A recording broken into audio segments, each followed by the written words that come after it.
भारत के लिए आज का दिन बेहद खास है। आज भारत का पहला विमान वाहक पोत INS विक्रांत नौसेना में शामिल हो गया है। आज देश के प्रधानमंत्री नरेंद्र मोदी ने इसे देश को समर्पित किया। इतना ही नहीं, ब्रिटिश काल से जुड़े इंडियन नेवी के निशान को भी बदल दिया गया है। आखिरकार इस उपलब्धि के साथ ही भारत उन देशों के एलीट समूह में शामिल हो गया जो एयरक्राफ्ट कैरियर बनाने में सक्षम है।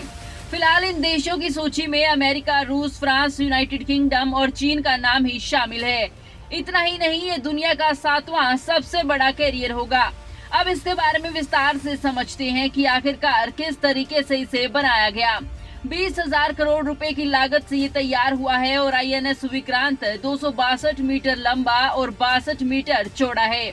इस लिहाज से इसके फ्लाइट डेक का आकार फुटबॉल के 2 मैदानों के बराबर हो जाता है। ये वाहक एक 28 नॉट्स की अधिकतम रफ्तार के साथ एक बार में 7,500 नॉटिकल मील की दूरी तय कर सकता है। भारत के समुद्री इतिहास में देश में तैयार हुआ ये पहला इतना विशाल जहाज है। खास बात यह है कि इसका नाम भारत के पहले एयरक्राफ्ट कैरियर के नाम पर ही रखा गया है, जिसने पाकिस्तान के खिलाफ हुए 1971 के युद्ध में अहम भूमिका निभाई थी। इस विशाल जहाज में कुल 18 फ्लोर हैं, जिसमें 2400 कंपार्टमेंट्स का निर्माण हुआ है। यहाँ 1600 स्ट्रॉन्ग क्रू रह सकती है और इसमें महिलाओं की जरूरतों के हिसाब से खास केबिन बनाए गए हैं। खास बात है कि INS विक्रांत पर एक आधुनिक सुविधाओं से लैस एक किचन है, जिसमें मौजूद एक यूनिट प्रति घंटा 3000 रोटियां तैयार कर सकता है। इसके मेडिकल कॉम्प्लेक्स में आधुनिक ऑपरेशन थिएटर के साथ 16 बिस्तर मौजूद हैं। साथ ही यहाँ physiotherapy clinic, ICU, pathology, CT scanner, x-ray मशीनों के साथ रेडियोलॉजी विंग, डेंटल और आइसोलेशन सुविधाएं मौजूद हैं। INS विक्रांत पर 30 विमानों का समूह रह सकता है। MiG-29 के लड़ाकू विमान, Kamov 31 helicopters, MH-60R multi role helicopters और हल्के लड़ाकू विमान शामिल हैं।